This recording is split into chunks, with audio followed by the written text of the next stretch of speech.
CreepyCorner stories. Hey folks, before we dive into tonight's stories, I want to give a huge thank you to Kieran Tibbetts, Lisa Collin, 85, and Dark Impulse for supporting the channel and being amazing members.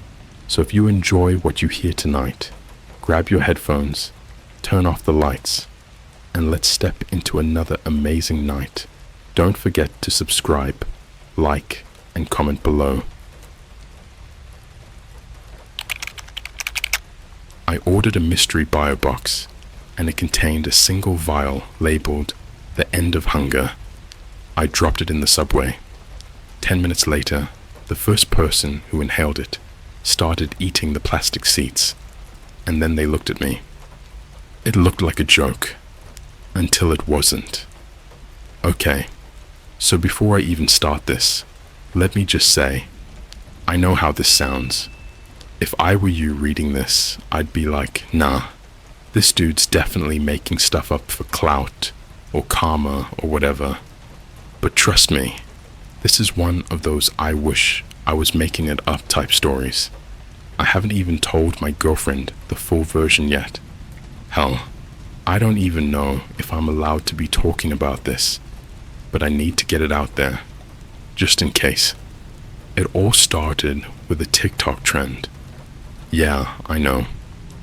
Dumb way to begin a horror story, but it was one of those late night scroll sessions. You know, the ones where it's like 2 a.m., you're half brain dead, but you still won't put your phone down because some guy's showing off his collection of cursed items he got from the deep web or some messed up auction site. That night, I landed on a video of a dude with a face tattoo and backwards cap unboxing what he called a mystery bio box. He claimed he ordered it from some hidden subreddit that only shows up if you type a certain phrase in Cyrillic into the search bar on Tor. I thought it was fake. All clickbait and props until the second video. In that one, his hands were shaking, he was sweating like crazy, and his voice cracked halfway through the video. He said, and I quote, "I should not have opened this. There's something alive in it. Not alive like breathing, like awakened." Now listen, I'm not usually the kind of guy who gets off on this creepypasta type horror stuff. I'm a graphic designer. I work remotely. I drink way too much Starbucks. I follow like 3 mukbang channels. Normal guy, normal life. But that night, something bit me. Not literally, but in the brain. Like this itch I couldn't scratch. I needed to know if this thing was real. So yeah, I hit the comments. Someone dropped a link. Big mistake. I shouldn't have clicked it, but you know how curiosity is. It was like a scavenger hunt. There were layers to it.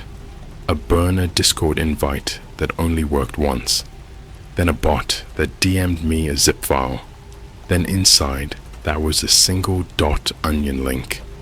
Not even password protected. Just sitting there, like it wanted me to find it. And then I'm on a page that looks like it was made in 2001 by someone who definitely shouldn't be allowed near children. Jet black background, text in neon green and blood red. The header just said, "Feeders welcome."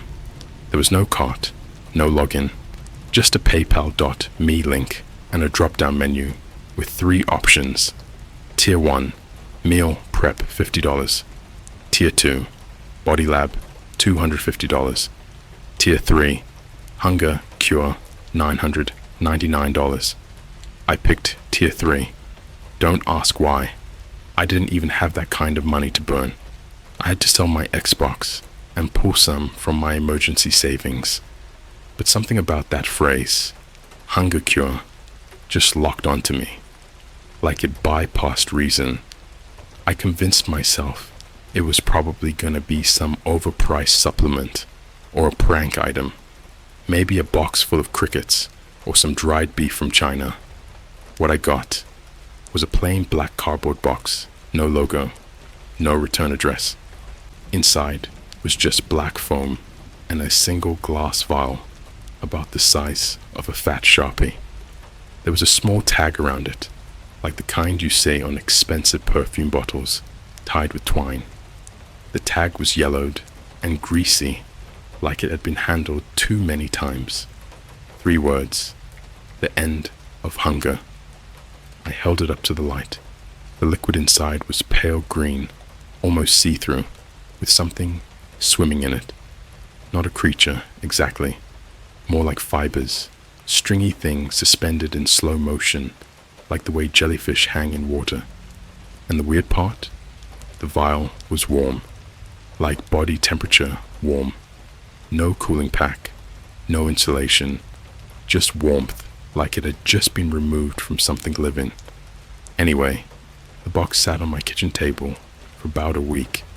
I was too nervous to open it, but I kept looking at it, like it was staring back. One morning, I had to go into the city for work. Rare for me, but our office near Bryant Park was doing this annoying in-person team building thing. So I grabbed my bag, tossed the vial inside just because, I don't know man, part of me thought I might show it off to my friend James, who's into weird science stuff. He's the type to collect uranium glass and own a Geiger counter just in case. I never got that far.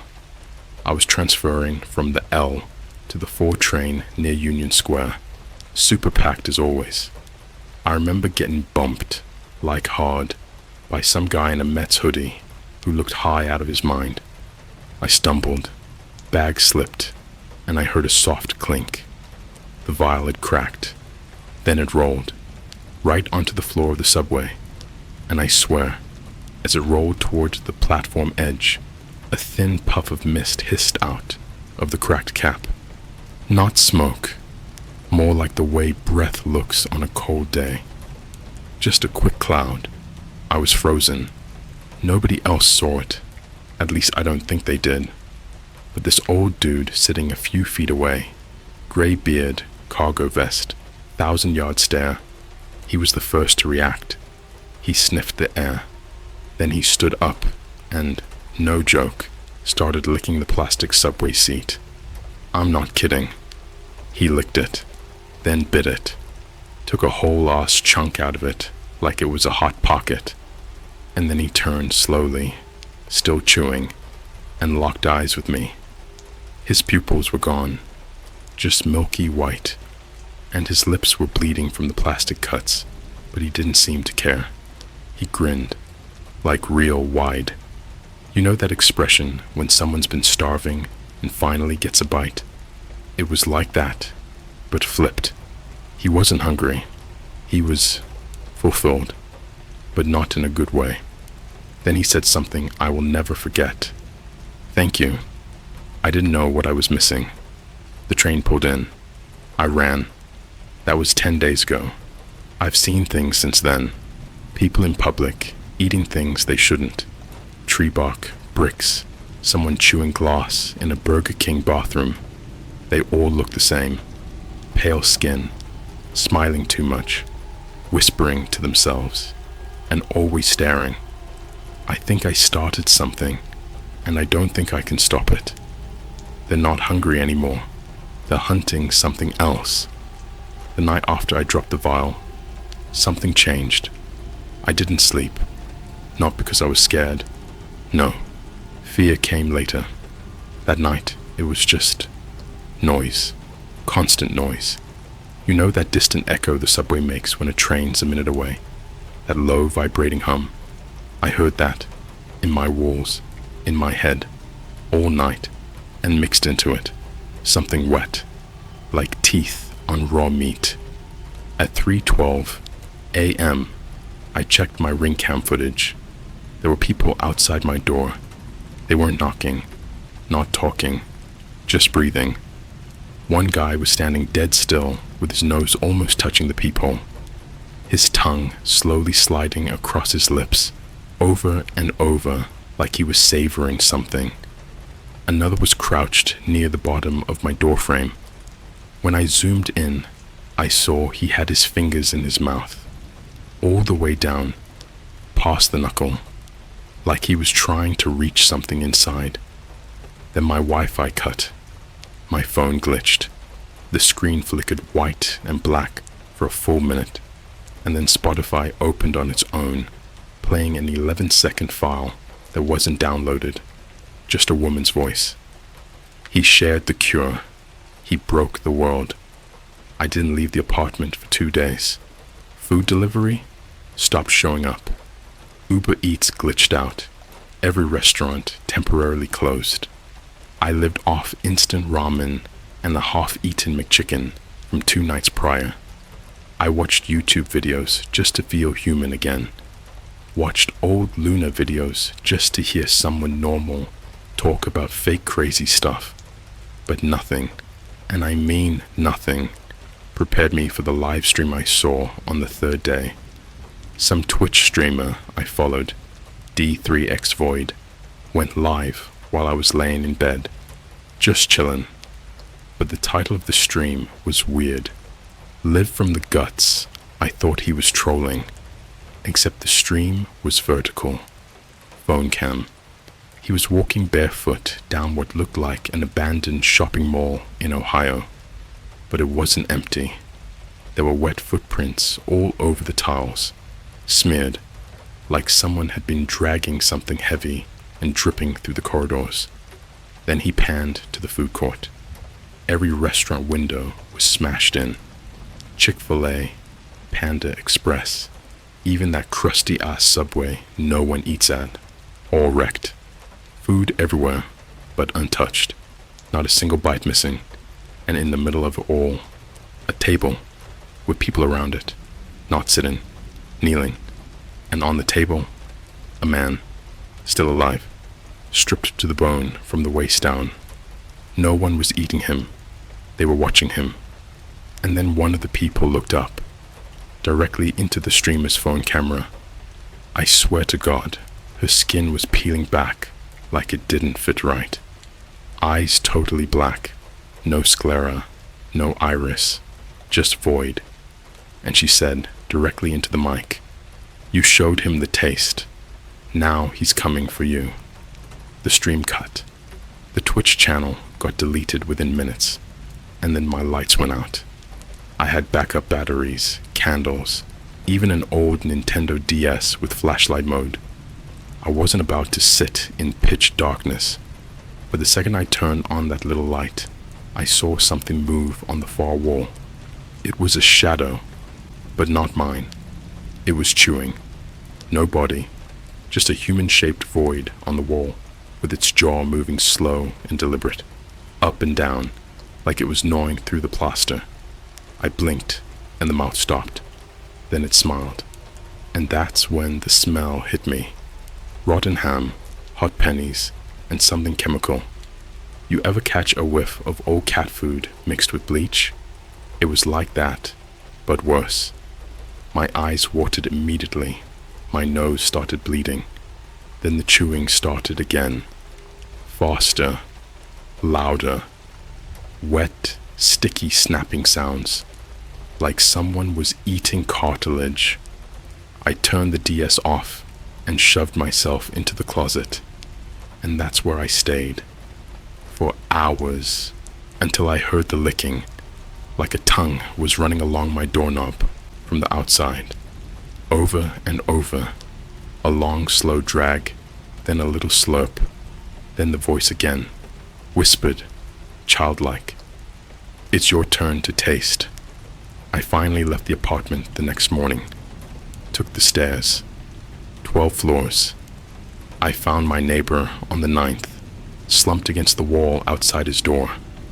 I thought he was passed out drunk, but when I got closer, I saw he chewed off all his fingers, bit them clean at the base. His tongue had been split down the middle like a snake, and someone had nailed it to his chest with a plastic Subway fork. Carved into the wall next to him were the words, "You fed us. Now feed him." I don't know who him is, but I think he's coming. Outside was worse. Way worse. The streets weren't empty. They were quiet. But there were people. Just not normal people. Imagine walking through Midtown and seeing 5 or 6 people scattered around a Starbucks. Not drinking. Not talking. Just standing there, staring at the pastries. One guy had both hands pressed flat against the glass, like he was about to pray. His mouth was open, drooling. And a little girl. She had climbed onto the counter. She was biting the cash register, tearing it apart with her teeth like a coyote. Her jaw popped out of socket, but she didn't stop. She just kept going, crunching through metal and plastic until her gums split wide and wires spilled out of her mouth. I walked, fast, quiet, avoided every human I saw. At one point, I passed a McDonald's near Central Park. The play place was barricaded with shopping carts. Inside the ball pit, I saw movement. Just one arm sticking out, fingers twitching, and then something pulled it back under. I don't think the kids made it out. I've been moving since then, never staying in the same place twice. I only rest in parking garages and inside ATMs, somewhere locked, somewhere bright. But even then, they find me. The worst part, I can feel it starting inside me now. My hunger's off. I don't want food. I haven't eaten in 4 days. But every time I see a traffic cone, a fire hydrant, a lamppost, my stomach growls. I licked the side of a mailbox 2 nights ago without realizing it, and I liked it. I woke up this morning with tooth marks on my own arm, not human-sized, larger. I don't know where the vial came from, who made it, what was in it, but I think I understand what the end of hunger really means. It doesn't cure hunger, it changes it, turns it into something else, something that doesn't end when you're full, something that grows, passes, infects, a whisper that tells you the world is made of food, plastic, flesh, light, metal, emotion. They're not just eating anymore, they're becoming. The cure learns your name. I found the disc at a place that shouldn't have existed anymore. Not abandoned, erased. Google Maps still showed it. Yelp still had reviews from 3 weeks ago. 5 stars. Great service. Clean bathrooms. But when I got there, the building was half collapsed inward, like something heavy had pressed down from above and decided to stay. The sign was still hanging, flickering, even though there was no power grid left in the area. Feeders. Distribution node. B. I don't remember walking there. That's the first thing you should understand about what this thing does to you. Time slips. Decisions don't feel like decisions. You think you're choosing, but really you're just arriving. The door was already open. Inside smelled like warm copper and old rain. The floor was carpeted, but it squished under my shoes like soaked bread. The walls were covered in monitors, hundreds of them, all showing different camera feeds. McDonald's kitchens, subway platforms, hospital cafeterias, a Starbucks drive-thru in Tokyo, an airport food court in Dubai. Ordinary places, bright lights, clean floors. Every single feed showed the same thing. People not eating food. One guy was chewing on a self-checkout machine, jaw working slow and reverent, like he was savoring steak. A woman in scrubs was peeling paint off a hospital wall with her teeth. A group of teenagers were crowded around a vending machine, licking the glass, moaning softly, like they were praying. None of them looked panicked. They looked peaceful. At the center of the room was a desk. On it sat the disc. Calling it a disc isn't right. It was thin, translucent, about the size of a CD, but it wasn't solid. It flexed when I picked it up, warm and slightly sticky. like skin that hadn't decided what shape it wanted to be. There was no label, no writing, but when I touched it, my phone vibrated. A notification popped up from an app I don't have installed. Feeders, access granted, and then the disc sank into my palm. Not painfully, slowly, like my hand had been waiting for it. My skin stretched, then closed over it, leaving nothing behind but a faint circular scar. I tried to scream. Nothing came out. My throat locked up like it was full. The monitors changed. They weren't showing places anymore. They were showing memories. Mine. I saw myself as a kid, sitting in the back seat of my mom's car, hungry, whining, kicking the seat. I saw every time I'd eaten when I wasn't hungry, every late night binge, every time I'd use food to feel something else. It sped up, faster and faster, until the images blurred into static. Then a new image formed. A man, tall, too thin. His skin hung off him like it was borrowed. His mouth was wrong, too wide, stretching past where his cheeks should have ended. Inside, there were no teeth, just rows of soft, pale ridges, pulsing slowly like gills. He was standing in the middle of a grocery store aisle, and he was smiling at me. "You dropped the seed," he said, though his mouth never moved. "You let it breathe. Now it's time to meet the appetite." I woke up outside.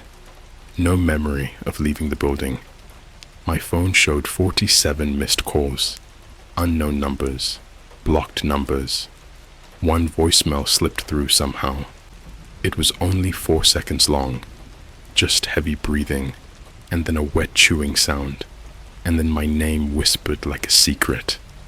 I ran through streets filled with things that used to be people. I passed a bus stop where a man was calmly biting chunks out of the bench, blood pooling at his feet like he didn't even notice. I ducked into an underground parking garage and hid behind a pillar, shaking so hard my teeth clicked. That's when I heard it. Footsteps, not frantic, not chasing, measured. Someone was looking for me. I peeked out. It was a woman in a delivery uniform, Amazon logo smeared dark with something that wasn't dirt. Her jaw was unhinged, hanging open, tongue dragging along the concrete as she walked. Her eyes were focused, intelligent. When she spoke, her voice came out layered, like several people talking through the same mouth. "The appetite knows you," she said. "You're loud to it, like a dinner bell." She stepped closer. I threw up. Not bile, not food, something stringy, pale green. It moved on the ground, twitching, trying to pull itself back toward me. The woman hissed, recoiling like it burned her. "You're changing too fast," she said, almost disappointed. Then she turned her head sharply, like she was listening to something I couldn't hear, and walked away into the dark, dragging her tongue behind her like a leash. I didn't stop moving after that. I stole a car, drove until the roads stopped making sense. Billboards were blank. Radio stations played nothing but static, and sometimes chewing. I stopped at a gas station just to rest, but inside I found the cashier standing perfectly still, staring at a rack of beef jerky. He didn't blink. He didn't breathe. His jaw slowly opened, wider and wider, until I heard a soft crack. Then he bit into the rack itself, tearing metal and plastic into his mouth, eyes rolling back in bliss. I locked myself in the bathroom. That's where I noticed my reflection. My teeth were wrong, not sharp, just more rows than before. My tongue felt thicker, heavier. When I swallowed, I felt movement all the way down, like something sliding into place. I pressed my palm against the mirror. The scar from the disc pulsed, and somewhere deep inside me, something answered. I think that's when I realized the worst part. The appetite doesn't just spread through air, it spreads through attention. Every video, every stream, every story like this one. Every time someone watches and feels that twist in their stomach, that little spark of curiosity, it tastes that, it learns, it remembers. I'm writing this from a place with no signal, no cameras, no people. I won't say where. It doesn't matter. It already knows I'm here. I can feel it pulling at me, gently, like a tide. I don't know how long I can hold it back. And if this post cuts off suddenly, don't look for updates. Don't look for explanations. And whatever you do, don't wonder what it would feel like to never be hungry again. The taste that wants to stay. The first time I tasted light, I didn't even notice. It was just a flicker at first. I was hiding beneath a collapsed overpass, chewing on a handful of dry leaves, because food doesn't mean anything anymore, just texture, just habit. And this sliver of early morning sun bled through a crack above me. I opened my mouth and let it hit my tongue. It slid down my throat like cream, warm and glowing. It didn't just feed me, it stuck to me. I felt it move through my veins, slow and thick like syrup, and my heart forgot how to beat right for a full minute. My blood lit up behind my eyes, and for one perfect second, I felt like I could see through time. I bit a chunk out of my own wrist to make it stop. Didn't work. Because once you taste it, once the appetite likes you, you stop choosing what's food and what isn't. You start hearing the meals scream before you see them. There's something following me. Not the feeders, not the chewers, lickers, twitchers. Something else. It walks like silence. You don't hear it. You feel it, like regret soaked into your skin. I first noticed it after I left the farm. Don't ask what kind of farm. It wasn't for animals. Not really. It was a whole field of people half buried, still alive, eyes wide open and glazed over with that black film like smoked glass, mouths twitching. Some whispered, some begged, none blinked. They were planted, rows and rows, their spines curled backward like roots, their bellies open like mouths, turned inside out, feeding the soil. Some still wore lanyards from fast food chains. I saw Popeye's name tag, a Target uniform soaked in green. They were composting for the next course. I ran. Didn't matter, because that thing followed me out. It shows up in reflections now. Not directly, not like horror movie ghosts. Subtler. I'll catch the glint of a blade in the corner of my eye, and for a second, it's a face, stretched sideways, with too many lips and no eyes. Or I'll see my shadow ripple across a wall, and it'll break into pieces, limbs flailing in wrong directions, dragging something behind it on all fours. It whispers, but not words, not language. It feeds thoughts into your skull like melted wax poured into an ear, warm and thick and too much. I don't sleep anymore, not because I can't, but because when I do, it hums to me, and the hum feels like chewing. The last time I closed my eyes, I woke up full, and something else was missing. Do you know what your name tastes like? I do now. It's oily, burnt at the edges, metallic, like old coins soaked in vinegar. The more I remember it, the worse it gets, like it's turning against me. That's why I don't say it anymore. I answer to what they call me now, the first taster, because apparently I was the first to drop it, the first to share it. And when you start something the appetite likes, you become a seed, and seeds don't get to choose where they grow. I made it to a safe house once, Some underground bunker near what used to be Cleveland. It was built by preppers who thought the world would end with nukes, or pandemics, or aliens. Not this. Not hunger as a weapon. Not consumption as a virus of desire. Inside were 6 survivors, normal people. Until I opened my mouth. I didn't mean to. I just talked. Just told them my name, my story, what I saw. And that sound, my voice, it had changed. There was something else layered under it, like when you record audio in a haunted room and pick up voices you never made. I said the words. It started with a vial, and the youngest guy, a kid, maybe 17, started gagging. Then he leaned down and bit the floor and smiled. The others tried to restrain him, but it was already over. He tore out his own tongue and shoved it down one of their throats. No struggle, like it was a gift. The woman started convulsing. Her skin bulged, and she thanked him while it happened. I didn't run. I just watched.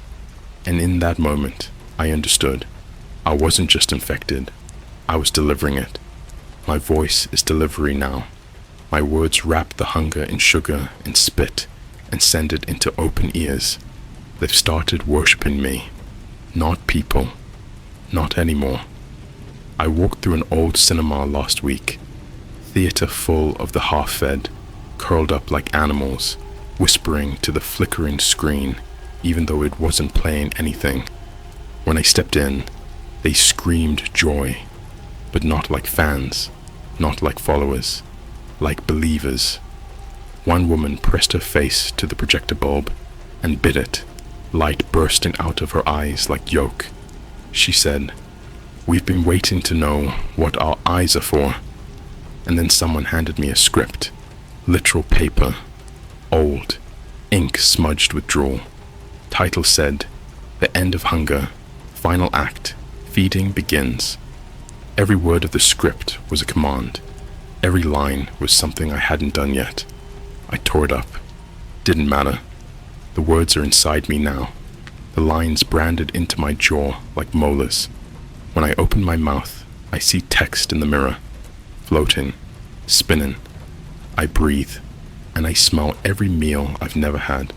Wood, bone, memories, lies. And I'm getting so hungry. But not for food. For people who don't know yet. People like you. People who are curious. I see you reading. I can feel it. Like biting into something warm, soft, unaware.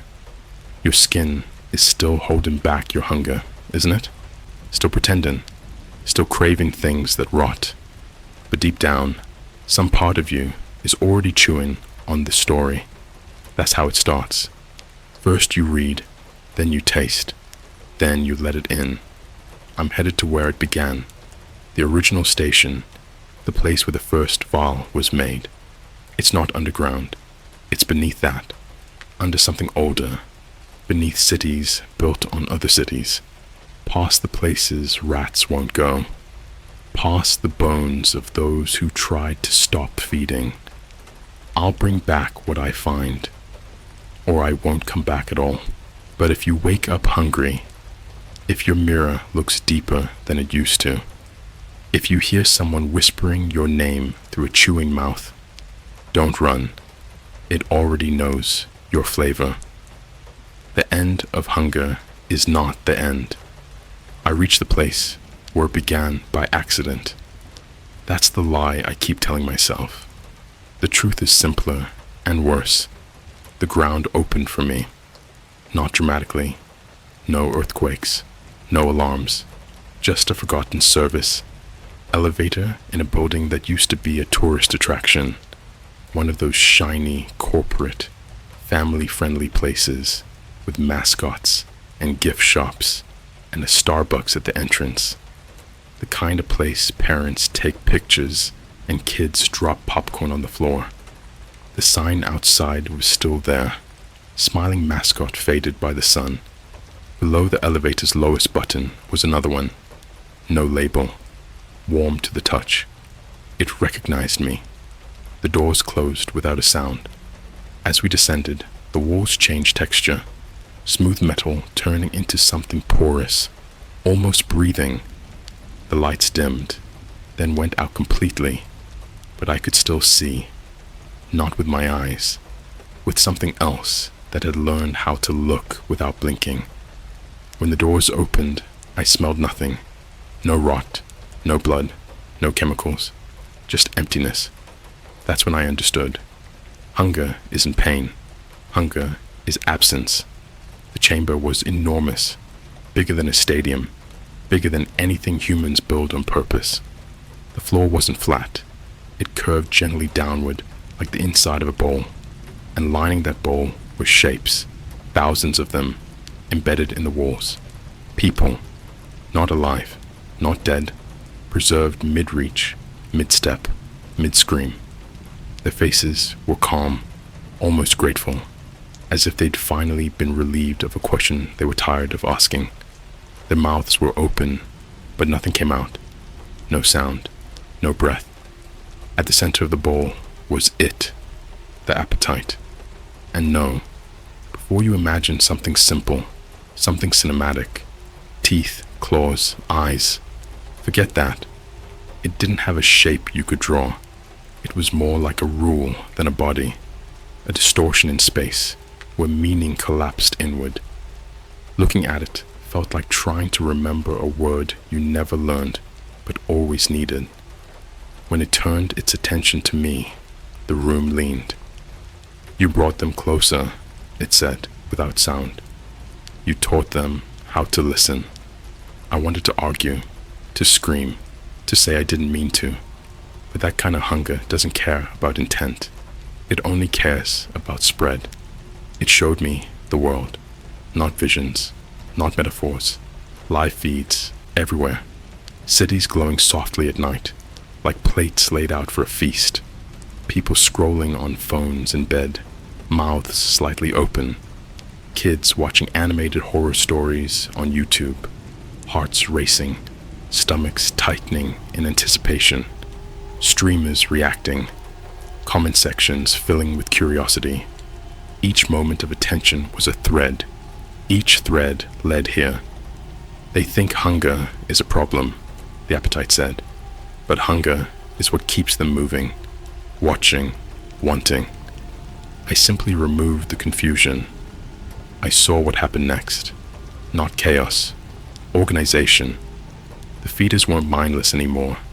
They built, they gathered, they created spaces where people could come and experience hunger differently. Quiet rooms, bright screens, gentle voices, no violence, no panic, just invitation. A better way to consume, a better way to belong. Then it showed me my role. I wasn't the first to touch the vial. I was the first to share the story. Others before me had hidden, buried it, locked it away, tried to starve it out. But I gave it an audience. That's what it had been waiting for. Not a cure, a narrator. You don't need to bite, it told me. You don't need to chase. You only need to speak. I felt something loosen inside my chest, something tired, something that had been hungry my whole life without knowing why. For the first time since this started, I felt full. I don't know how long I stayed there. Time doesn't work right near the appetite. It folds, repeats. Sometimes it watches itself. When I finally turned to leave, there was no door, just a slope leading upward, back toward the surface, back toward all of you. The walls whispered as I passed, not warnings, thank yous. So here's the part you won't like. I didn't escape. I was released. And this story, this isn't a confession, it's a sample. Because now that you've read this far, something subtle has already shifted. Maybe your stomach feels strange. Maybe food doesn't sound right. Maybe you're craving something you can't name. That's not fear. That's recognition. The appetite doesn't need to hunt anymore. It just needs to be noticed. I won't post again after this. I don't need to. Others will. Different usernames, different platforms, same feeling, same pull, same story, wearing different clothes. You'll see it in comment sections, in reaction videos, in late night posts that feel a little too real. And one day, you'll feel it too. Not hunger for food, hunger for more. If you're smart, you'll stop reading now. If you're curious, well, you already know how this ends.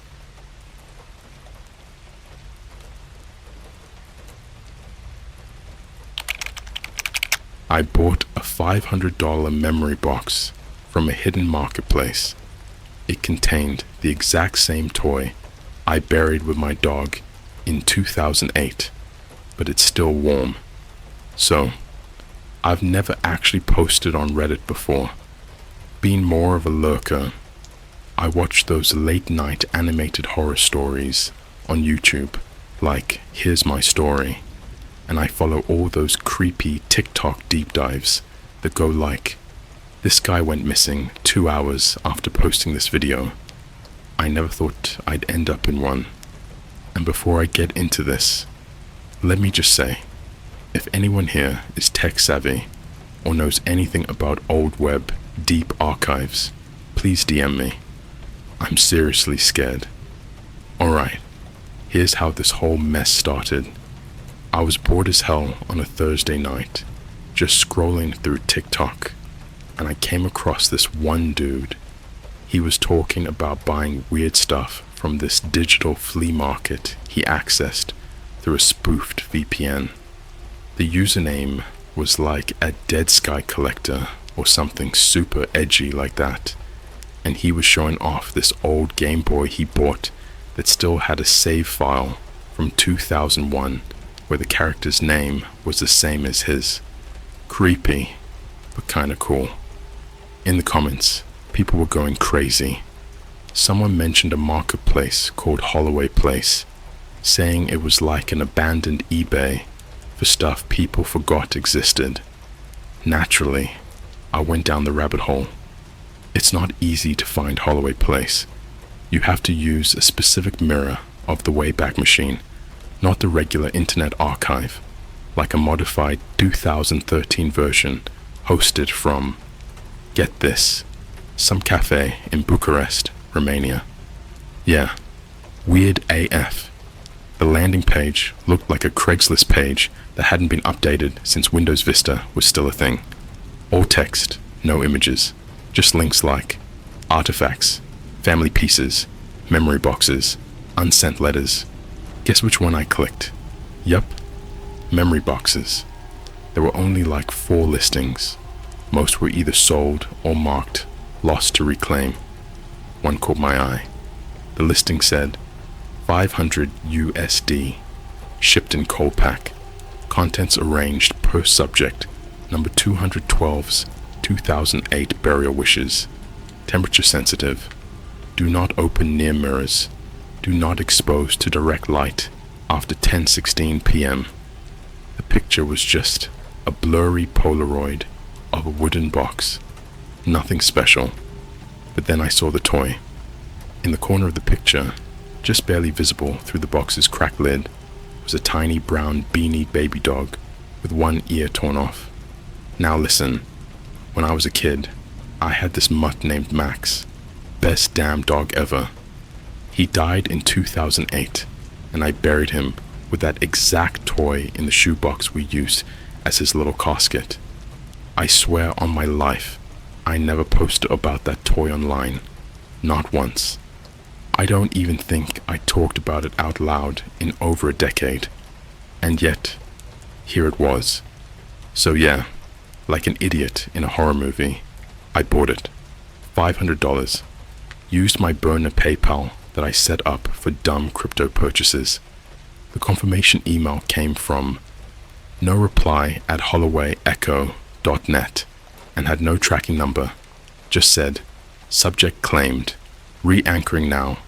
Please remain home 48 hours from receipt. Now I live in Chicago, in a little 1-bedroom just above a Starbucks downtown. Cool view of the bean if you lean far enough out my window. I didn't even expect the box to come, to be honest. But it did. Next day, no carrier name, no box logos, just a white insulated container sitting at my front door like an organ transplant. It was cold as hell. I opened it on my kitchen counter while my cat, Noodle, stared from across the room with her tail twitching. Inside was the same box from the listing. Old, warped cherry wood with brass hinges and one of those tiny slide latches like you'd see on a jewelry box. There was this mossy, earthy smell, like wet leaves and iron. I opened it. There was only one thing inside, the toy. Same dog plush, same missing ear. Even the little blue ribbon I tied around its neck before we buried Max. It was warm. Like, really warm. Almost body temperature. I touched it, thinking maybe it had a heat pack inside or something. But the warmth didn't fade. If anything, it was pulsing. And then I saw it. Underneath the toy, wedged into the seam of the velvet lining, was a single Polaroid. It was a picture of me. But here's the thing. I swear to God, I've never seen this picture before. I'm maybe 10 years old in it, wearing a winter coat I vaguely remember hating. I'm standing in my childhood backyard in New Jersey. Behind me, about 20 feet back, in the trees, there's someone watching me. A tall figure. No face, just a black hole where the head should be. And even weirder, the timestamp on the bottom said November 22nd, 2008. That's the exact day Max died. When I flipped the photo over, there were words written in red marker. If you remember, it remembers you. I heard something fall in the other room. I walked into the living room slowly, holding the toy like it might bite me. Noodle was gone. She always hides when she's scared, but I couldn't find her, even when I shook her treat bag. I went back to the box to put the photo away. The toy was gone. No sound, no movement, just gone. And then my phone buzzed. I looked down at the notification. It was from my camera roll. One new shared album, Max 2008. I never made that. I opened it. There were over 200 pictures, all blurry, all of my backyard from different angles, some of them from above, like drone shots. But drones weren't even a thing back then. The last picture was uploaded just 2 minutes before. It was a photo of me, in my kitchen, looking at my phone. And I swear to God, I wasn't holding the phone when that picture was taken. The first thing I did was turn the lights on. All of them. Kitchen, hallway, bathroom, bedroom. Every switch flipped like I was racing the dark. The apartment looked normal in that sterile, overlit way that makes you feel stupid for being scared. Like nothing bad could possibly happen under LED bulbs and an IKEA lamp. My phone buzzed again. Another photo added to the album. This one was from the hallway. I was standing in my kitchen in the picture, but the angle was wrong. Too low, like it was taken from knee height. And the timestamp wasn't 2008. It was 3 seconds ago. I checked my apartment door. Still locked. Deadbolt engaged. Chain hanging loose, but untouched. No signs of forced entry. No footprints. No scratches. Nothing. I told myself, the only thing you tell yourself when reality starts folding in on itself. This is some kind of prank.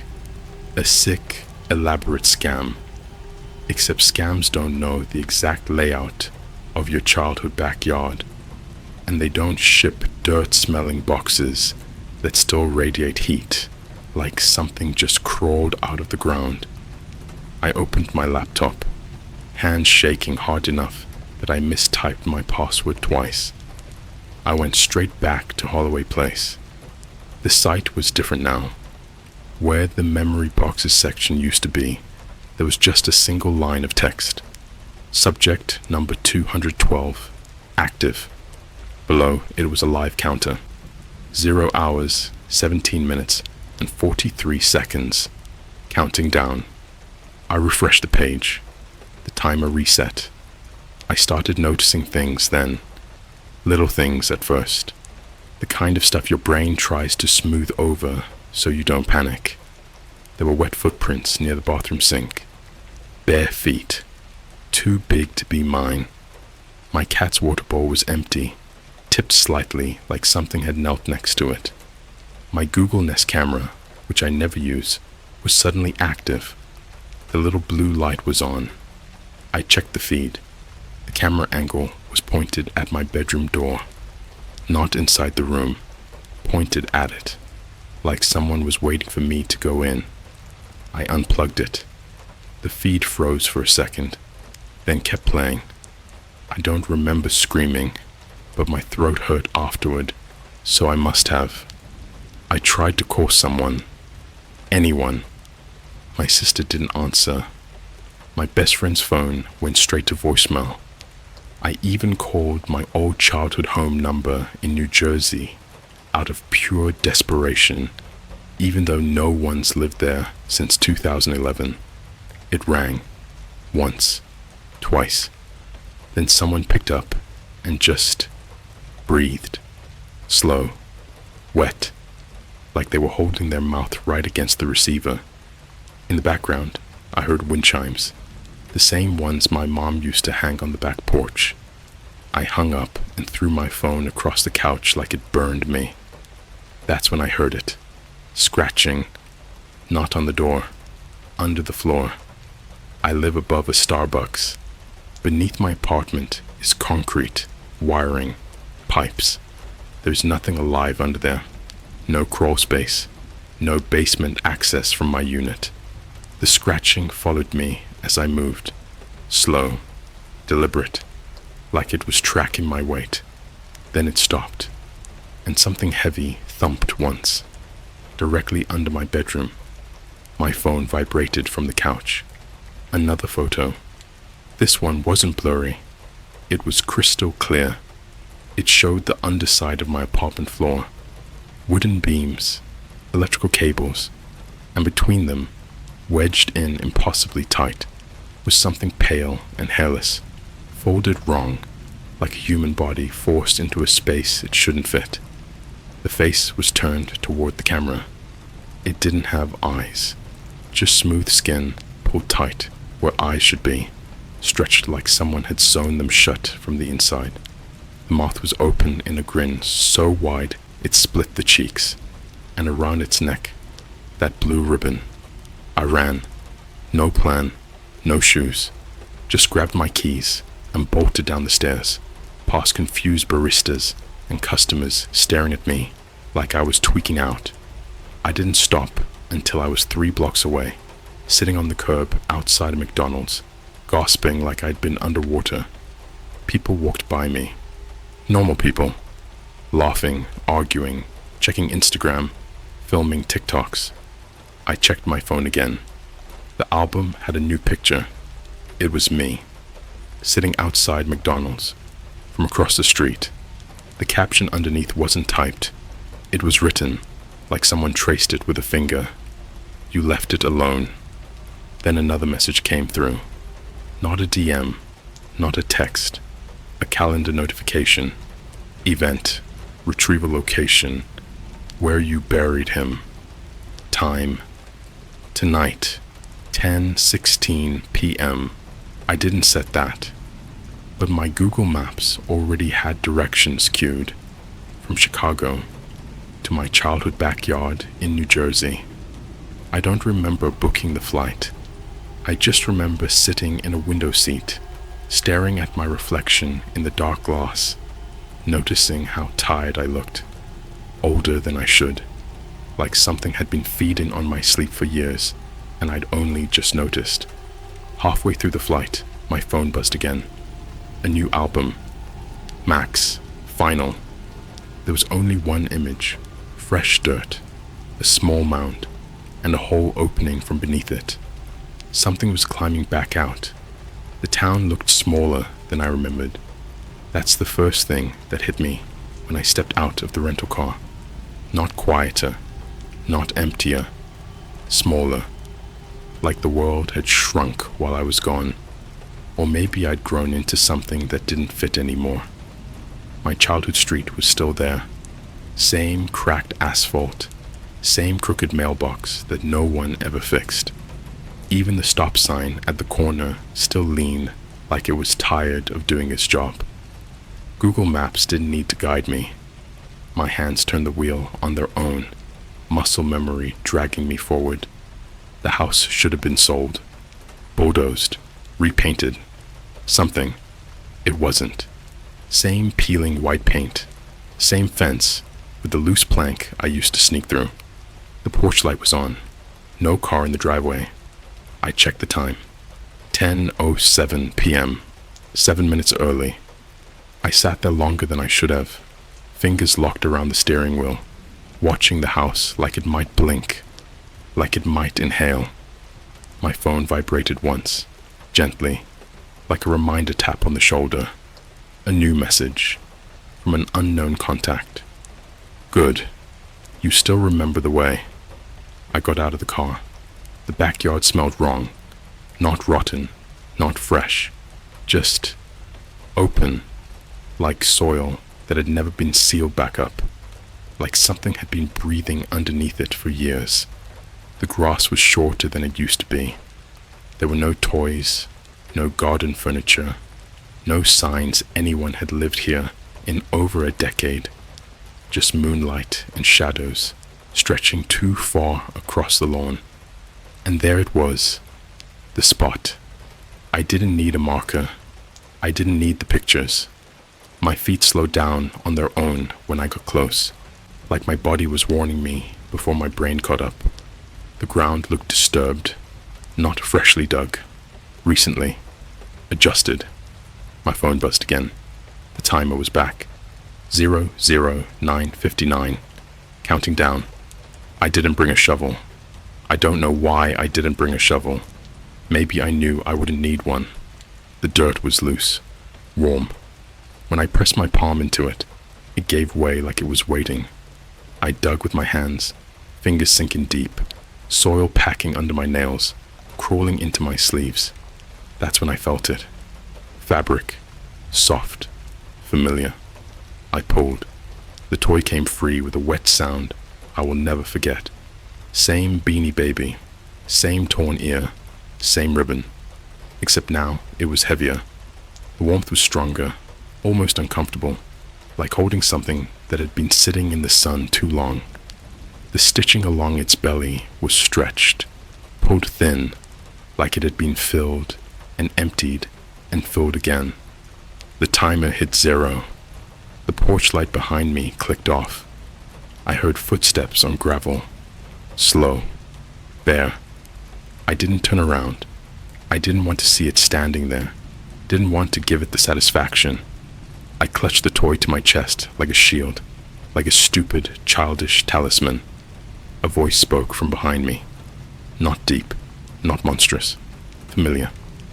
You weren't supposed to leave him alone. My knees went weak. It was my voice. Same tone. Same hesitation on certain words. Same slight rasp I get when I'm tired. I turned. It was me. But wrong. Too thin in places, too thick in others. Skin stretched like it didn't belong to the frame underneath. The eyes were there this time, wide and glossy, reflecting the moon like animal eyes caught in headlights. And it was smiling. I stayed, it said. I stayed when you went away. Someone had to remember him. I tried to speak. Nothing came out. It stepped closer, and I noticed the dirt packed into its fingernails, the way its clothes were stained the same dark color as the ground, the way it smelled like old rain and rust. You buried him because you loved him, it continued. But love doesn't end. It ferments. It sinks. It waits. It gestured to the toy in my hands. That was the anchor. I backed up until my heel hit something solid. The shoebox, collapsed, half rotted, still there beneath the soil. Inside were bones, not all of them. Some were missing. The thing wearing my face crouched beside me, moving too smoothly, joints bending just a little too far. He needed warmth, it said softly. He needed a heartbeat. Yours worked best. I felt it then. A pulling sensation. Not physical, not pain. Like memories being tugged out of me one by one. Running in the yard, throwing a ball, crying into fur, promising I'd never forget. The toy in my hands twitched. Something inside it shifted.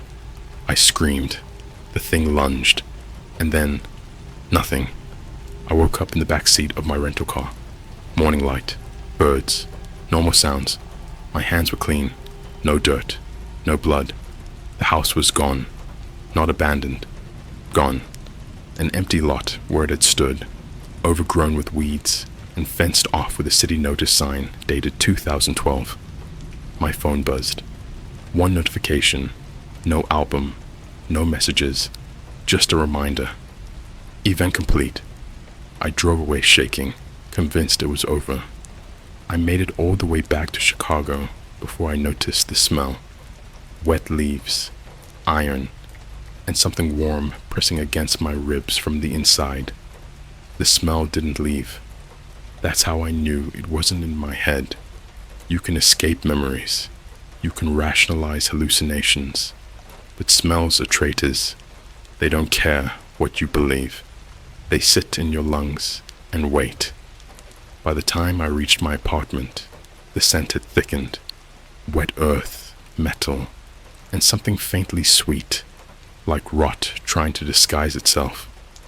The Starbucks downstairs was closing, chairs stacked, employees mopping, like it was just another normal night. I stood there for a full minute before going inside, staring at my reflection in the glass. I looked, fuller, not heavier, occupied, like my outline didn't quite match what was inside it. The apartment door was unlocked. I never leave it unlocked. Inside, the lights were off. The air felt used, stale, like someone had been breathing there for hours. My cat was sitting in the middle of the living room, completely still, eyes locked on the hallway. She didn't run to me. She didn't blink. Her pupils were blown wide, like she was staring at a predator that hadn't decided whether to kill her yet. I whispered her name. She hissed at me. That hurt more than anything else so far. I moved slowly, every step deliberate, like speed might attract attention. The hallway mirror caught me sideways, and I flinched, not because of what I saw, but because of what I didn't. My reflection lagged, just a fraction of a second, enough to notice, enough to know. I covered the mirror with a towel. My phone buzzed. No notification sound, just vibration, like a pulse. A new app had installed itself. No name, just a brown square icon with a stitched outline of a dog. I didn't tap it. It opened anyway. The screen showed a live feed, not from my phone camera, from inside me. I could see my ribs expanding, my lungs pulling in air, my heart beating, except there was something else there, pressed against it, wrapped around it like a parasite that had learned the rhythm. Text appeared over the feed, letter by letter. Host stability. Acceptable. I gagged and dropped the phone. It didn't shut off. From somewhere in the apartment, I heard a soft, familiar sound. Scratching. Not under the floor. Inside the walls. It moved when I moved. I figured that out fast. Every step I took, it adjusted. Not mirroring me. Anticipating me. When I stopped, it stopped. When I turned suddenly, it thumped once, hard, like it had misjudged the space. I pressed my hand to my chest. Something pressed back. Not a heartbeat. A grip. Images started leaking into my head that weren't mine. A dark space. Packed dirt. Pressure. Time measured in footsteps above, seasons changing by the temperature of the ground. Hunger that wasn't about food. Loneliness so dense it became rage and a promise. He said he'd never forget. I don't know how long I sat there shaking before someone knocked on my door. 3 knocks. Firm. Official. "Police department," a voice called. "We need to speak with you." My stomach dropped. I opened the door just enough to see 2 officers standing there. 1 male, 1 female. Normal. Tired. Human. The female officer glanced past me into the apartment. "Sir," she said carefully, "have you had anyone else staying here recently?" "No," I said too fast. She nodded slowly. "We received a report. Your downstairs neighbor says they heard digging noises from your unit and a dog barking." I laughed. I couldn't help it. It came out wrong. High, cracked. "I don't have a dog." The male officer checked his tablet. "That's not what your social media says." He turned the screen toward me. It was my Instagram. A new story had been posted. A shaky video of my living room floor, bulging, moving, and underneath it, text in my caption style, emojis and all. "Missed you. Buddy finally home." The thing inside me tightened. I felt my vision blur, felt saliva flood my mouth like my body was preparing to vomit or bite. I couldn't tell which. Words pushed up my throat that weren't mine. "Don't let them take me back." The officers' faces started to change. Not physically, emotionally. The concern shifted to confusion, then discomfort, then fear. The male officer stepped back. "Mom," he muttered. "Something's not." I slammed the door, locked it, collapsed against it, gasping. The knocking started immediately, not from outside, from inside my chest. That night, I didn't sleep. I lay on my bed, staring at the ceiling, while the thing inside me explored. Every memory, every soft spot, every regret. I felt it testing reactions, pressing buttons. When I thought of Max, it purred. When I thought of leaving again, it bit. At exactly 10:16 p.m., my phone chimed. A new event. Transfer pending. And beneath it, a location. Not New Jersey, not Chicago. A children's park 3 blocks away. The same park where I used to take Max when he was still learning how to walk on a leash. The thing inside me stretched, excited. It wasn't done being remembered. I didn't walk to the park. It walked me. Every step felt pre-approved, like my legs were suggestions and something else had the final say. The city looked normal in that sickening way. Horror always does. Streetlights humming, cars passing, a couple arguing outside a 7-Eleven, someone laughing too loud on a phone call. Life kept going because it didn't know it was already part of something. The park was empty, not closed, not fenced off, just abandoned. The playground lights were on, casting long shadows of swings that moved without wind. The sandbox looked freshly raked, perfectly smooth, like someone had erased footprints on purpose. A bench near the path had a Starbucks cup sitting on it, still warm enough to steam in the cold air. Someone had been waiting. So had it. My phone unlocked itself. The nameless app filled the screen again, except now the feed wasn't internal anymore. It showed the park from above. Too high, too stable, like something was perched where nothing should be able to stand. Text appeared. Transfer site confirmed. I doubled over. Pain finally showed up, sharp and blinding, like my body had been filing complaints the whole time and they'd just been approved. Something inside me shifted downward, pressing, stretching, searching for a way out. I tasted dirt. I hadn't fallen yet. Voices came from behind the playground equipment. Children's voices, laughing. My blood turned to ice. I staggered toward the sound, every instinct screaming no, but my feet didn't listen. The laughter looped, wrong in the way bad audio loops are wrong. Too clean, too perfectly timed. Then I saw them, not kids, shapes, short, lopsided, wearing fragments of clothing from different decades, like costumes assembled from memory instead of fabric. Their faces were unfinished, features blurred together like someone had tried to sculpt a person from a description alone. They were digging, not with tools, with their hands. One of them looked up at me.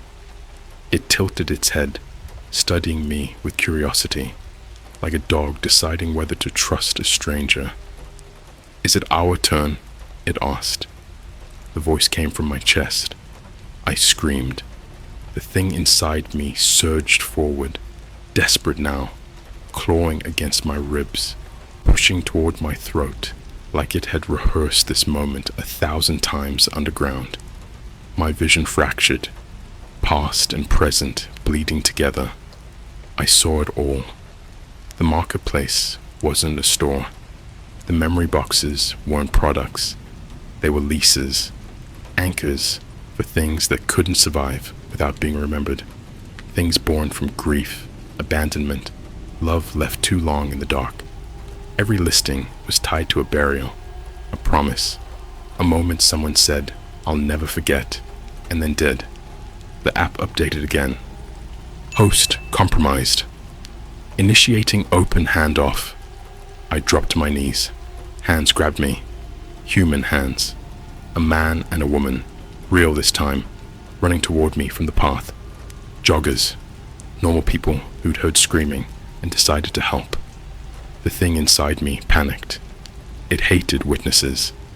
The pain exploded. I felt something tear. Not skin, not bone, but ownership.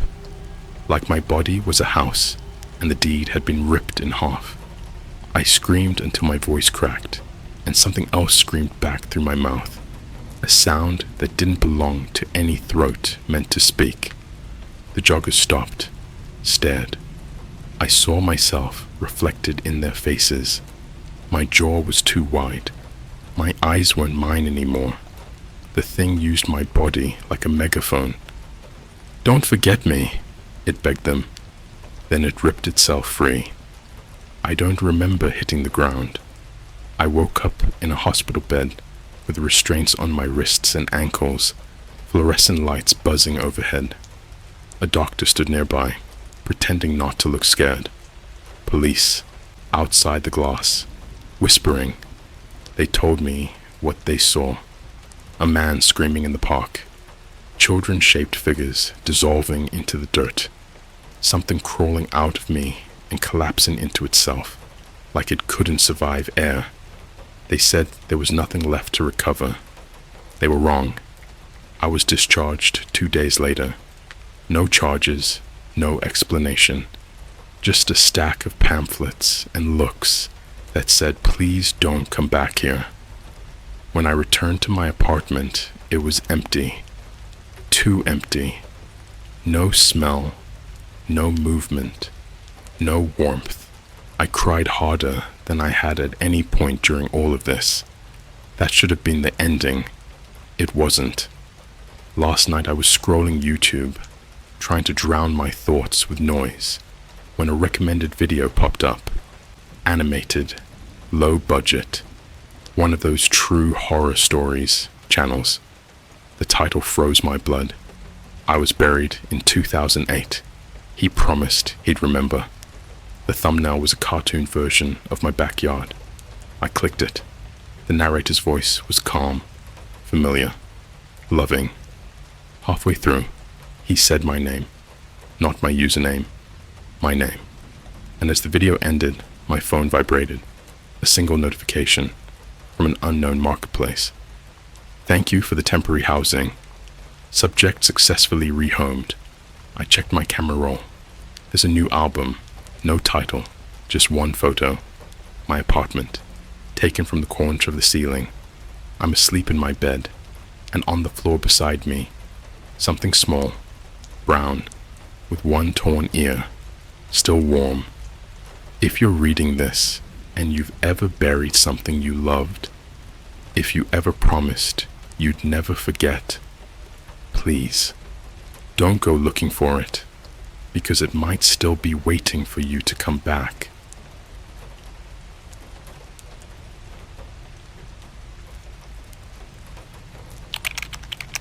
I discovered a frequency on a dark web SDR radio site that induces mass hallucinations.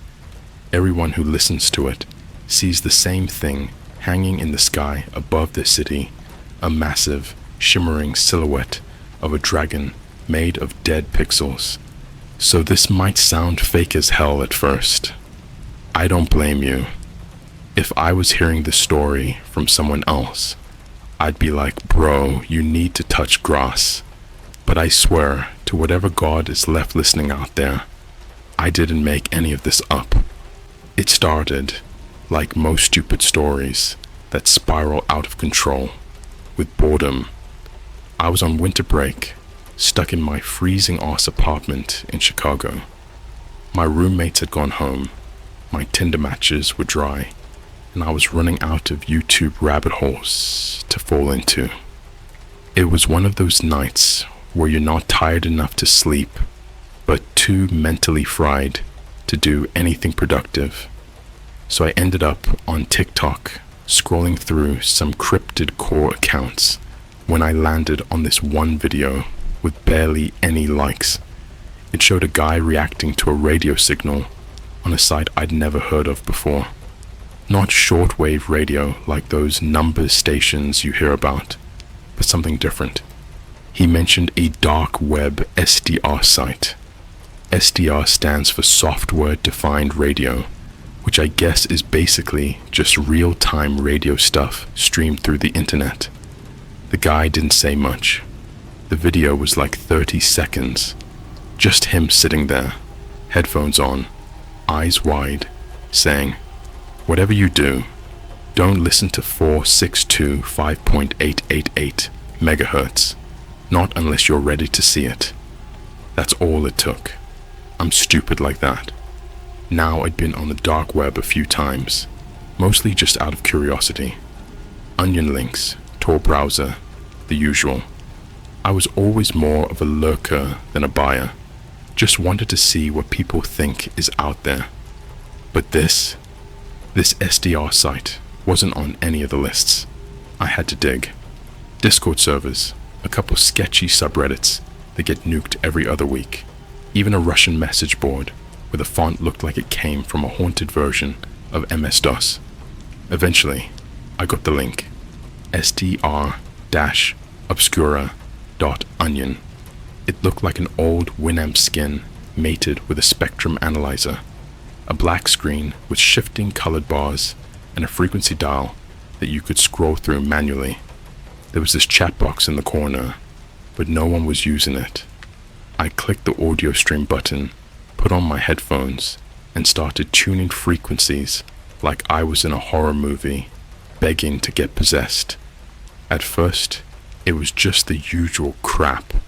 Static, squelch, weird foreign news broadcasts, Morse code. Even picked up a guy ranting in Spanish about clouds not being real. Harmless, funny even. But then I hit 4,625.888 megahertz. The sound that came out wasn't a sound. It was a pressure, like my eardrums dipped into cold syrup. There was a low humming, like a subwoofer buried inside a dying whale, and this ticking, not like a clock, like nails on glass, tapping in a rhythm too complex to follow. It made the hair on my neck stand up, then lie down flat. My screen flickered for a second. My Spotify closed itself. Discord crashed. Then the sky outside changed. I'm not saying that lightly. I mean, I stood up, went to my window, 6 stories up, facing Michigan Avenue, and I swear to God, I saw something in the air. Not a UFO, not some blimp, not a drone. It was this massive shape, like a shadow made out of broken LCD pixels, shimmering, glitching in and out like a corrupted video file.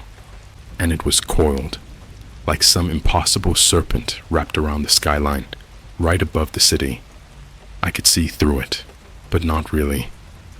It wasn't opaque, but my brain still refused to ignore it, like looking directly into a deep fake. And this thing, it had wings, wings that weren't flapping, but were constantly rearranging themselves, like static trying to form a pattern. Every few seconds, its head would tilt slightly and glitch, but I swear on everything, it was looking at me. I yanked my headphones off so fast, I almost sprained my neck. The sound stopped. The pressure was gone. And so was the dragon. Now here's the part that messes me up the most. The next morning, I figured I hallucinated. Maybe it was sleep deprivation. Maybe I'd finally hit the limit on what monster energy and instant ramen can do to your brain. But then I got a DM on Instagram from a burner account. No pic, no bio, no post. Just a message that said, "You saw it too. It's not in your head. Check number 4625 view." So I did. And that's when everything got worse. The hashtag wasn't trending. Hell, it barely existed. It was mostly buried under other tags with random numbers. But when I searched hashtag 4625 view, there were 5 posts. 5 different people, all from different cities. Toronto, New York, Berlin, Tokyo, Sao Paulo. Each post showed a blurry night photo of their skyline, and above the buildings, the same shape. Pixelated, dragon-like, watching. One of the captions said, "I didn't even hear the sound. My roommate was the one listening on headphones. I just looked out the window, and it was there." Another just said, "Why does it open its mouth like that when you stare too long?" I don't know what that meant, but I wasn't about to find out. I deleted the SDR site, nuked my Tor install, tried to put it behind me, but the DMs didn't stop. People started messaging me like I'd opened a door. Some sent audio files, short clips of that frequency, begging me to verify if it sounded the same. I blocked every single one until last week. That's when someone sent me a video. A 17-second TikTok, not public, just direct shared to me. The video showed Times Square at night, normal at first. Then the screen glitched, just for a split second, and the dragon was there. Massive, silent, hanging above New York like a computer virus had infected reality. But the comments were what got me. All of them were in different languages, different alphabets, Cyrillic, Kanji, Arabic, Hindi. But translated, they all said one thing: it's coming down. I didn't sleep after I posted part 1, not because I was scared someone would come for me. Not yet. It was worse than that. Every time I closed my eyes, I could still feel the frequency. Not hear it, feel it. Like my skull had learned a new vibration and couldn't unlearn it. A phantom hum, low and patient, like something breathing behind a wall. By sunrise, my phone battery was at 4% and my DMs were overflowing. Not with sympathy, not with "are you okay" messages, with coordinates, literal GPS pins, dropped into my inbox from accounts with names like Skywatcher_4625, Dead Pixel Angel, Open Your Roof. Some of them had profile pictures that made my stomach flip. Night photos of city skylines, all framed the same way, street level, tilted up, like the photographer knew exactly where to aim. One message stuck with me. "You only saw it above you. That's not where it lives." I threw my phone across the room after that. I tried to act normal that day. That's the part nobody talks about in horror stories. How humiliating it feels when the world doesn't end right away. I went to Starbucks, ordered an iced coffee like I hadn't watched Reality Glitch open above Chicago less than 24 hours earlier. The barista was scrolling TikTok while my drink was being made, her face washed blue by the screen, and then she froze. Her thumb stopped moving, her smile drained. She slowly tilted her head back, eyes drifting upward, like someone tugging invisible strings attached to her chin. The entire cafe followed. Chairs scraped, cups tipped over. Every single person inside that Starbucks, students, tourists, some guy in a McDonald's uniform on break, stood up and stared at the ceiling. Not at the TVs, not at the lights, at the sky. Someone whispered, "It's closer today." I didn't look. I refused. I walked out with my drink untouched, hands shaking so badly I spilled coffee down my jacket. I didn't need to look. I could feel it again. That pressure, heavier now, like the atmosphere itself was compressing. Outside, car alarms were going off, not randomly, in waves. One block, then the next, like a ripple moving through the city. Above the noise, I heard screaming, real screaming, the kind that tears your throat raw because you don't expect help anymore. I looked up. I shouldn't have, but I did. The dragon wasn't coiled anymore. It was descending. I don't know how to describe the way it moved without sounding insane. It didn't fly. It didn't fall. It rendered itself lower, frame by frame, like a corrupted animation loading too slowly. Its wings dragged through clouds, breaking them apart into sharp geometric shards. Every time it glitched, the air shimmered, and my vision blurred like my brain was buffering. Its body was wrong. Too long, too segmented, made of dead pixels, compression artifacts, broken transparency layers, like someone had stitched together a creature using the worst parts of the internet and then projected it onto the sky. And its face, no, not face, interface, that's what it looked like a UI element that wasn't meant to be seen by users, hollow eyes that refreshed constantly, numbers and symbols flickering inside them, a mouth that opened and closed, not to roar, but to sink.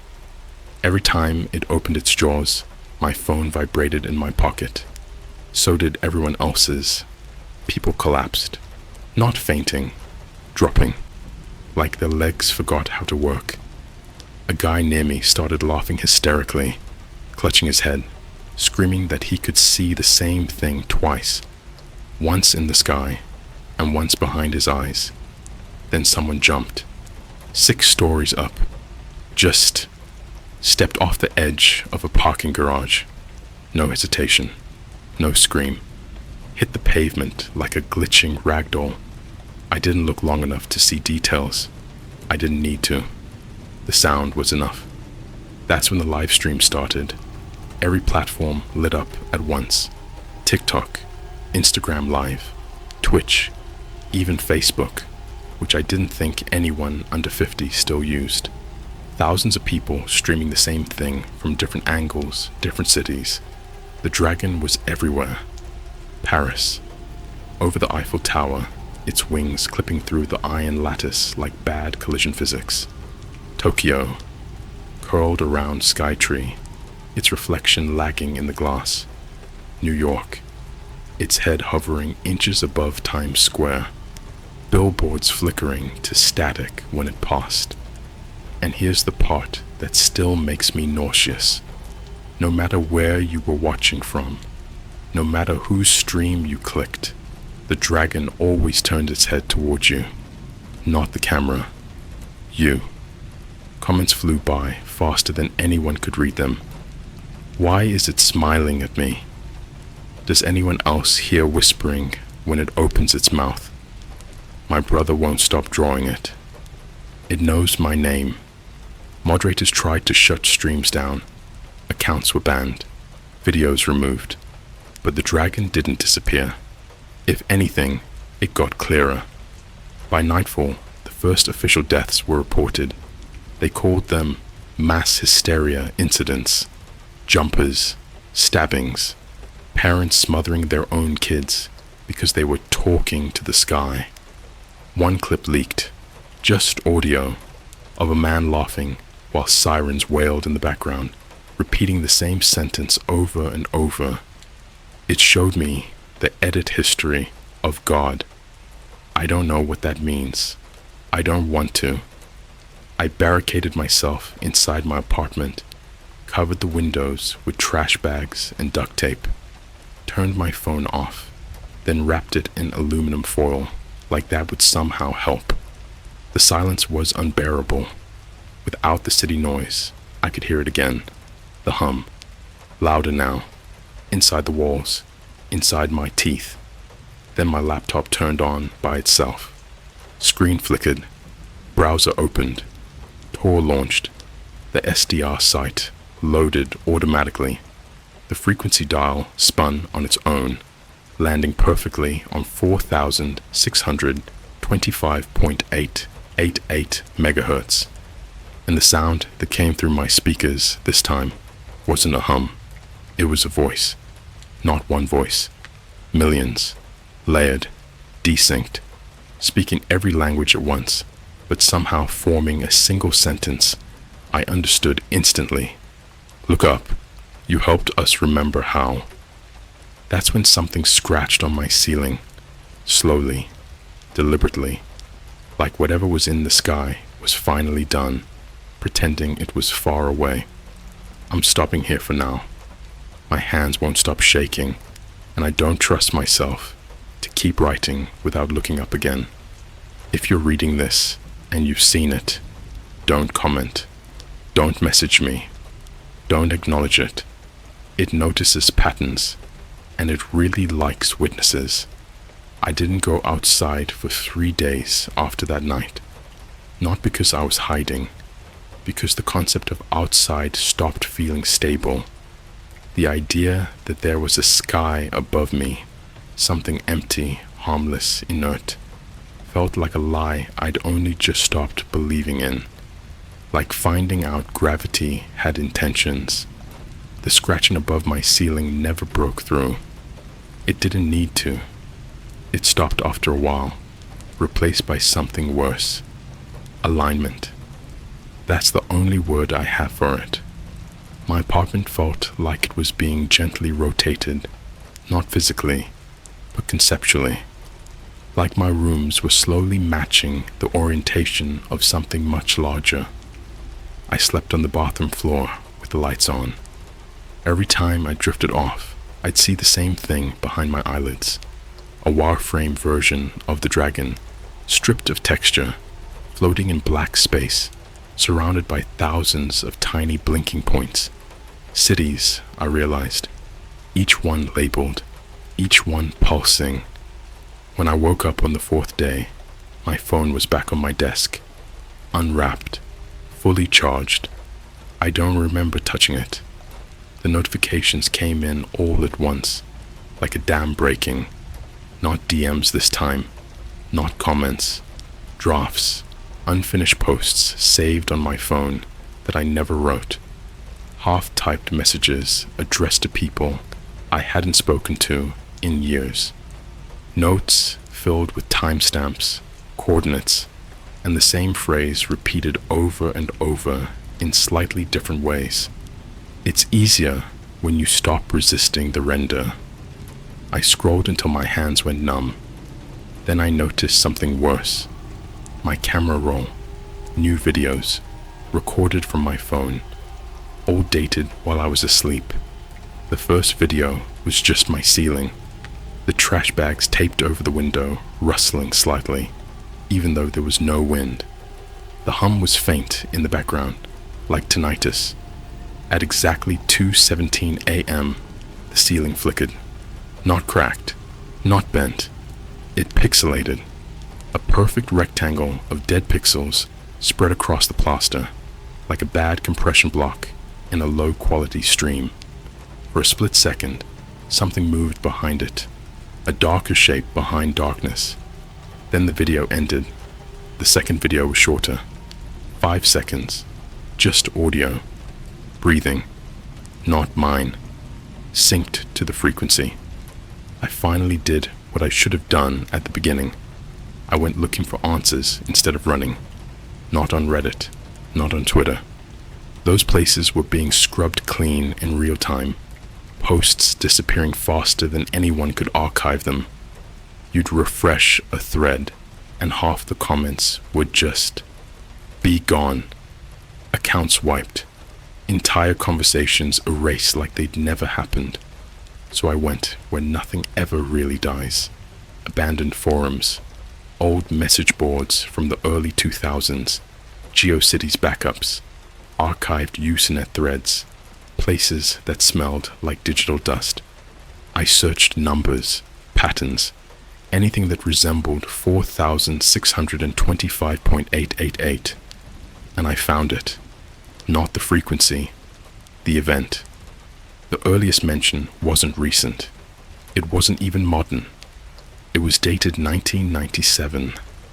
A post from an astronomy forum, written by a guy who claimed he worked at a satellite imaging facility in Nevada. He described a visual anomaly that appeared simultaneously in multiple satellite feeds, an impossible silhouette suspended above several major population centers. The images were confiscated. His account was banned, but not before someone quoted his last message. It looks like a dragon because our pattern recognition needs it to be something old.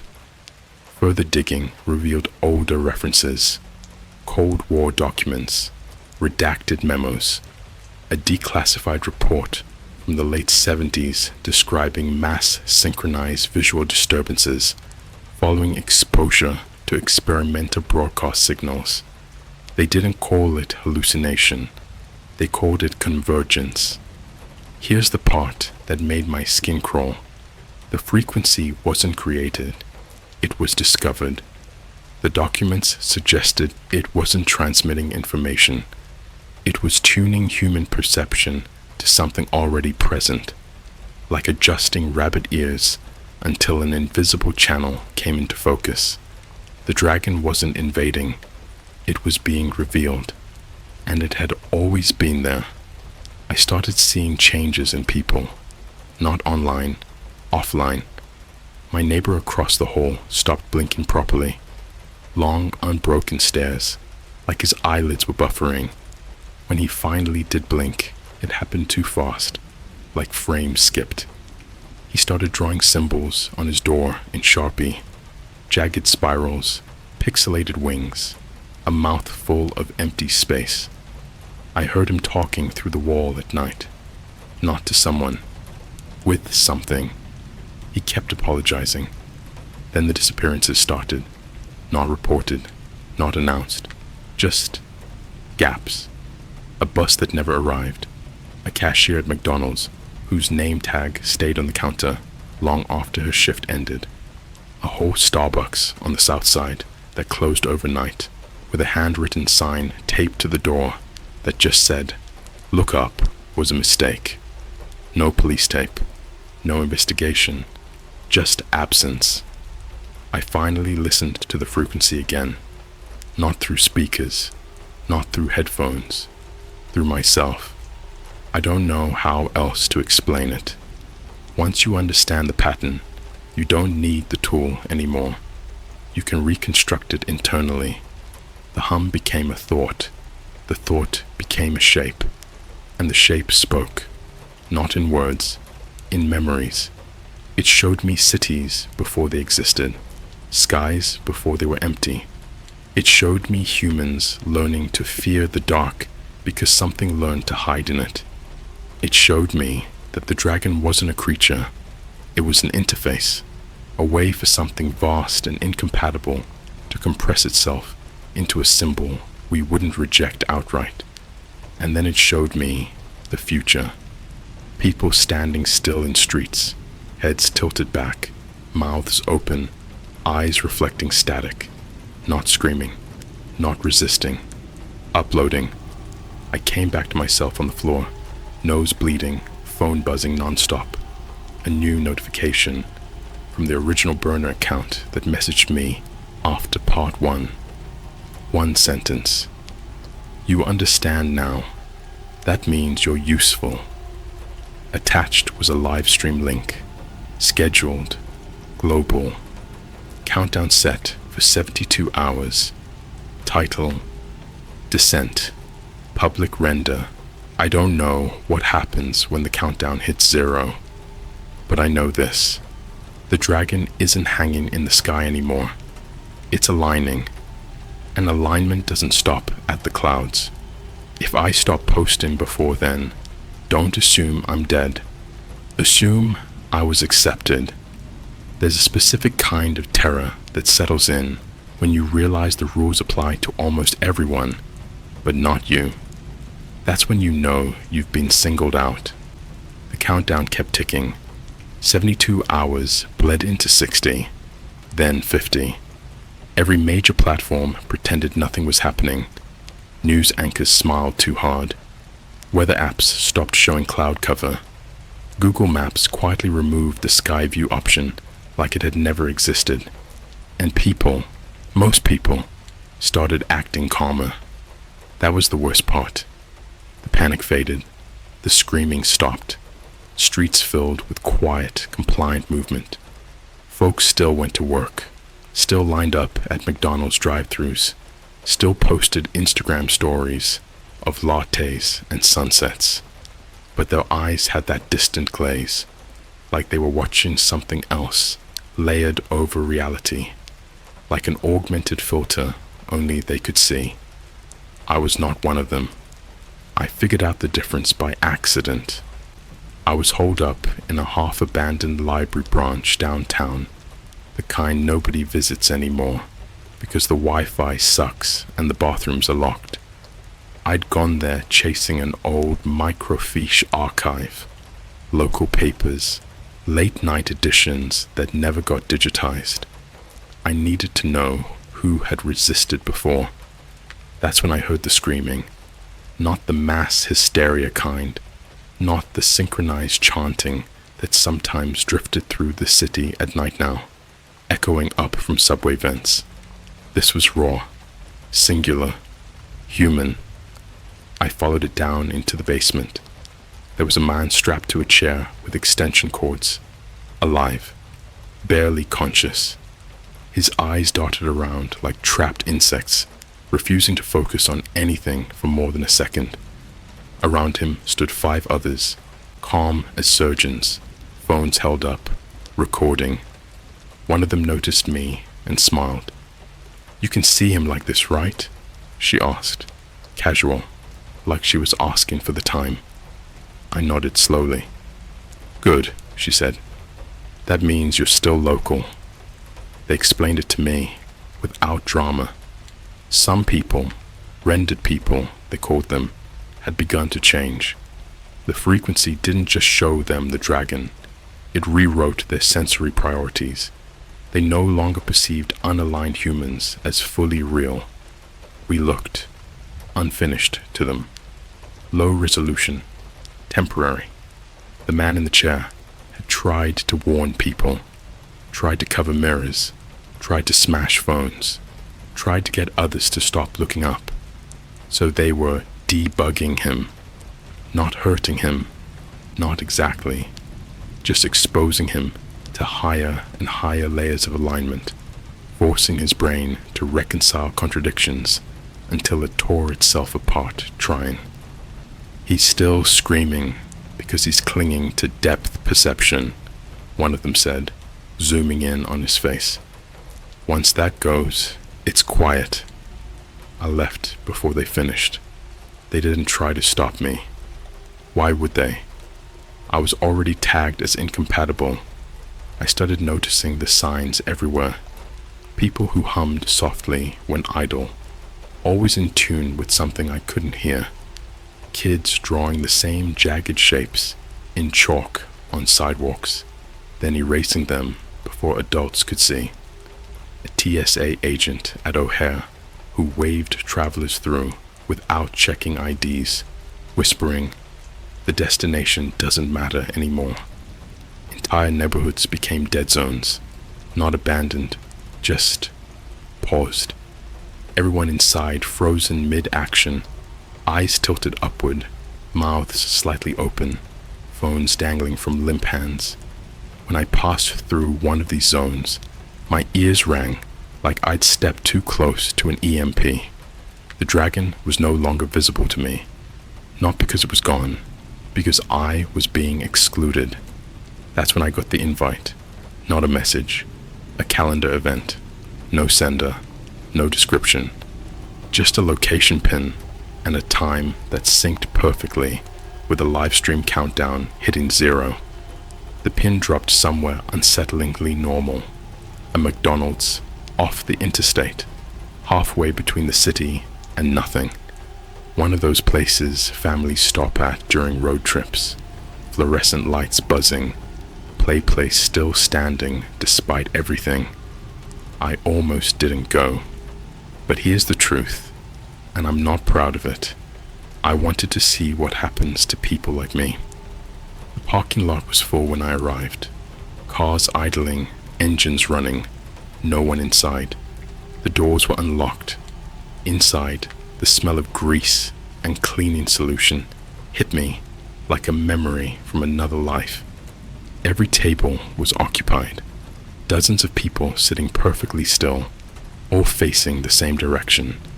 The ceiling, mounted above the counter, was a massive screen I hadn't noticed before. Not showing a menu, not showing ads, showing me. A live feed from somewhere behind my eyes. Text scrolled across the bottom in clean, sterile font.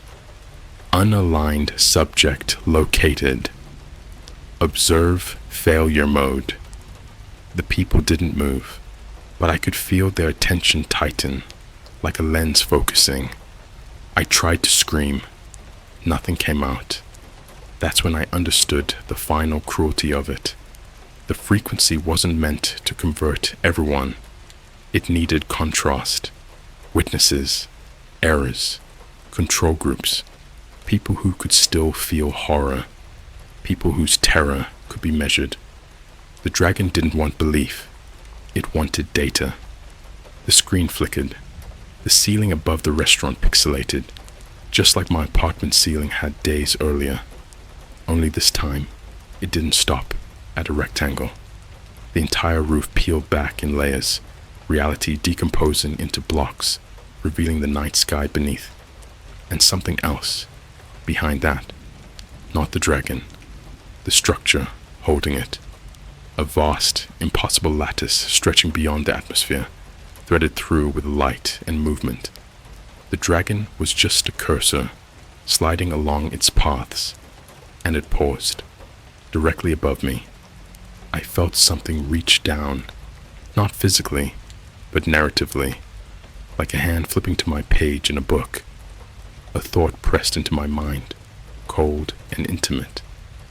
You don't render because you remember being alone. The people around me finally moved. They stood, and in perfect unison, they turned their phones toward me. Because I broke something. Because I did the one thing the system didn't account for.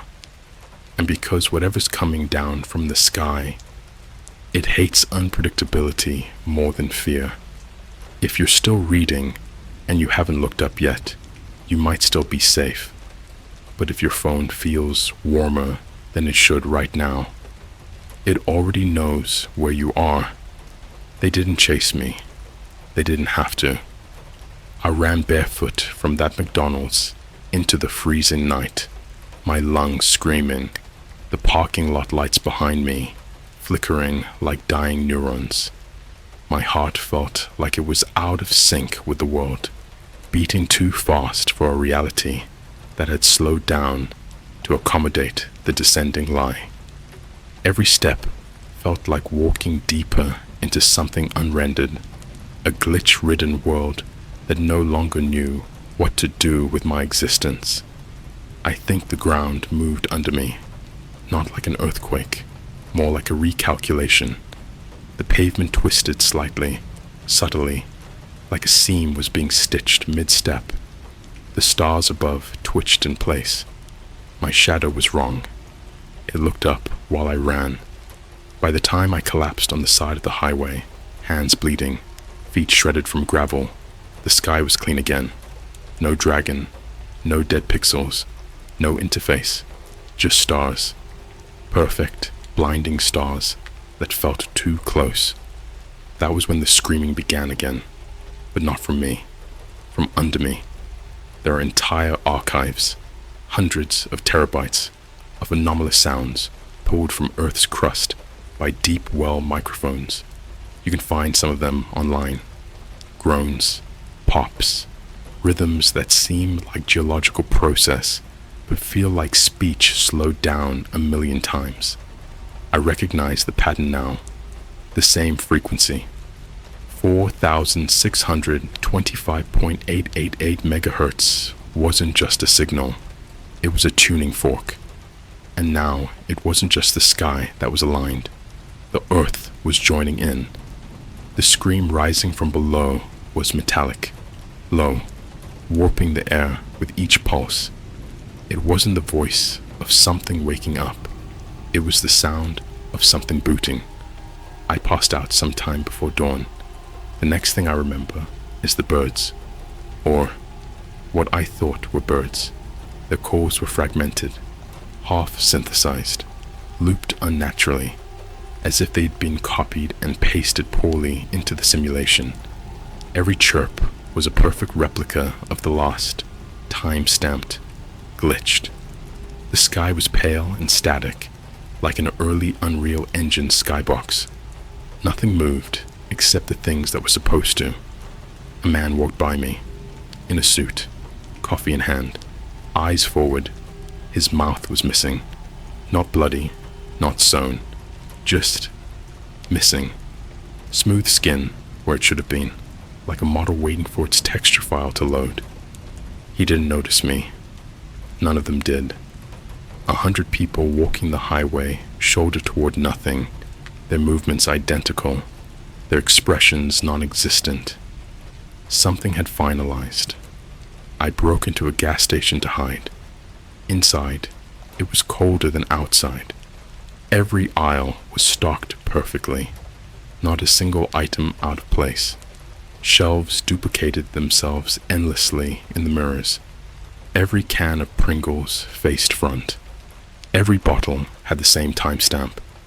Manufactured 010101. The clerk stood behind the counter with a 1,000-yard stare, mouthing a sentence over and over without voice. I read her lips. You should have looked through, not up. You should have looked through, not up. You should have looked through, not... She stopped, and slowly, her jaw dislocated. Her mouth opened wider than it should have. Bone didn't break. Flesh didn't tear. Her head just unlatched like a serpent. From inside, a second voice emerged. Mechanical, echoed, intimate. Last unrendered observer, online. Rendering terminal environment. Proceed to final integration. The lights flickered. Her eyes rolled back, and the door behind the counter opened. I shouldn't have gone in. I know that now. But when the world is already fracturing, you start to wonder if maybe you deserve to see what's behind the final door. Maybe the horror isn't the point. Maybe it's the witnessing that makes you real again. The hallway beyond the door wasn't physical. It was a corridor made of memory. My own. School locker rows with no graffiti. My bedroom as a child, lit by CRT blue. The waiting room from the dentist's office, where my mom used to take me, frozen in time. All of it looped endlessly, seamlessly stitched, like a fever dream programmed by nostalgia. Each room I passed had a screen. Each screen showed me. But not just me now. Me across time. Me brushing my teeth at 8 years old. Me puking after my first bottle of vodka. Me crying after I found my brother's body. Me with headphones on, trembling, the frequency humming low as I stared at the skyline for the first time. Each version of me looked up and then stared directly at me. Not at the camera. At me. As if they remembered something I didn't. Something I was still about to do. At the end of the hall was the final room. White, windowless, soundless, except for one sound.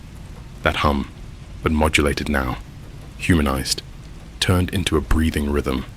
The air was thick. Reality felt heavy, like a wet blanket placed over perception. In the center was a podium. On it, a screen. A countdown. 0 hours, 0 minutes, 2 seconds. 0 hours, 0 minutes, 1 second. 0 hours, 0 minutes, 0 seconds. Render complete. I screamed before it even began, not out of fear, but recognition, because the thing that stepped out from behind the screen wasn't the dragon, it wasn't an alien, it wasn't a god, it was me, but cleaner, smoothed, expressionless, like I'd been filtered through AI enough times to become nothing but pattern and prediction. It smiled, not because it felt joy, because it had been programmed to. It touched my face, cold, plastic, humming.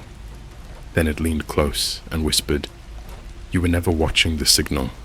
The signal was watching how you watched it. Now, it knows how to render everyone." I blacked out. When I came to, I was in my apartment again. Everything looked untouched. The trash bags were still over the windows. My phone was on the desk, battery at 100%, no notifications. I thought, maybe it's over. Then I looked outside. The sky wasn't broken. It was empty, like a white canvas, waiting, and floating in the center of that blankness, massive and perfect, was the dragon. No longer glitching, no longer shimmering. Now it was smooth, rendered, real, and on its side, burned in massive glyphs. Thank you for your input. If you can still read this, congratulations. You were the last part of the render pipeline. Your reaction is the final test. Now they know how you scream. And the next version of the world? It won't include you.